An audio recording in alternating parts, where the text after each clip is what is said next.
ये हम तो कहेंगे ना कुछ, तुम्हारी भावनाएं आहत हो जाएंगी और हमारी भावना आहत नहीं होती। जो 5000 साल से हम तुम्हारा जुर्म सह रहे हैं, हम तो बिना किसी उसके अमानवीय जीवन जी रहे थे। हमें कपड़े पहनने का अधिकार नहीं थे, शिक्षा का अधिकार नहीं था, हमें पानी पीने का अधिकार नहीं था, हमें सड़कों पे आने का अधिकार नहीं था। हमारी भावना का कुछ नहीं। हमारे बाबा साहब को तुम आए दिन उनकी तस्वीरें तोड़ते हो, गालियां बकते हो, तुम वहाँ पर मुनादी करवाते हो कि कोई दलित अगर तुम्हारे खेतों में आ गया, कोई तुम्हारे ट्यूबवेल पे आ गया तो तुम हमें 50 जूते मारोगे। तुम 5000 हैं। उनको संविधान बताना पड़ेगा कि ये जागरण करने का अधिकार भी संविधान ने दिया है। इस संविधान से पहले तुम्हें इन माताओं के मंदिरों में जाने की इजाजत नहीं थी, तुम्हें पानी लेने की इजाजत नहीं थी, इनके देवी देवता तुम्हें मिलने को तैयार नहीं थे। अगर बाबा साहब डॉक्टर अंबेडकर काला राम मंदिर का मूवमेंट नहीं चलाते तो इस देश के राम श्याम भगवान माता पिता इनके मंदिरों में हमें आने जाने की इजाजत नहीं थी। उनको समझाना पड़ेगा कि इस देश का संविधान लागू होने के बाद तुम्हें मंदिरों में आने की इजाजत मिली है। ये एक उनकी बदले की भावना है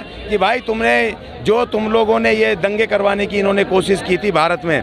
ये कश्मीर फाइल को इन्होंने जिस तरीके से, मैंने पहली अपनी ज़िंदगी में इतनी उम्र हो गई, मैंने भी बहुत फिल्में देखी हैं स्कूलों से भाग भाग करके, लेकिन पहली बार देखा मैंने कि जो पिक्चर हो रही है उससे पहले 2 आदमी पब्लिक को वहाँ पर भाषण दे रहे हैं, वो उनको भड़का रहे हैं पिक्चर शुरू होने से पहले, और पिक्चर शुरू होने के बाद पूरी सरकार ने जोर लगा दिया इस देश में दंगे कराने के लिए। लेकिन क्योंकि SC ST के लोग नहीं आए सामने मुस्लिमों के खिलाफ, इसलिए उस खींच को निकाल रहे हैं और ये कह रहे हैं कि जो लीडरशिप है SC ST की, जो इनको समझा रही है कि संविधान पढ़ो, आप संविधान का पालन करो, सभ्य नागरिक बनो, भारत के लोग बनो, बाबा साहब को मानो, महात्मा फूले को मानो, सावित्रीबाई फूले को मानो, साहू जी महाराज को मानो और आप सब नागरिकों का पूरा सम्मान करो, तो वो जो लीडरशिप बता रही है इनके SC ST के लोगों को, तो अब उस लीडरशिप को पकड़ के जेलों में डाल दो, उन लीडरशिप को खत्म करने की कोशिश करो। लेकिन अब ये भूल गए कि जब से बहुजन मूवमेंट मान्यवर काशीराम जी ने चलाया, तब से लेके आज तक लाखों की संख्या में फौज खड़ी हो गई है नेताओं की।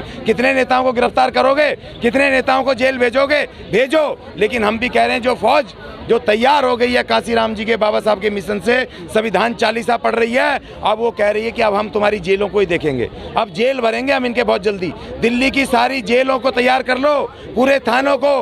भारत के 35 करोड़ आ रहे हैं तुम्हारी जेलों को भरने, तुम जेलों से डराओगे हमें अपने लोगों का वो जेल का डर ही खत्म करना है। कुछ नहीं है जेलों में, वहाँ जा करके, और अच्छा है कोई बीमारी हो जाए तो इनकी जिम्मेदारी है ठीक करवानी, कोई दिक्कत नहीं, हमने अपने घर में भी सोना है, लेकिन आवाम को खड़ा करना है, लेकिन भारत के संविधान को मानने वाले लोगों को खड़ा करना है, इस देश के बेरोजगारों को खड़ा करना है, इस देश के जो महंगाई से त्रस्त लोग हैं उनको खड़ा करना है, इस देश के SC ST के लोग जिनके संवैधानिक अधिकारों को खत्म कर रहे हैं, रिजर्वेशन को खत्म कर रहे हैं, बजट को खत्म कर रहे हैं, उन लोगों को खड़ा करना है। तो हमारे नेतृत्व को जेल भी जाना पड़ेगा, गोलियां भी खानी पड़ेगी, उसके लिए हमें तैयार रहना पड़ेगा।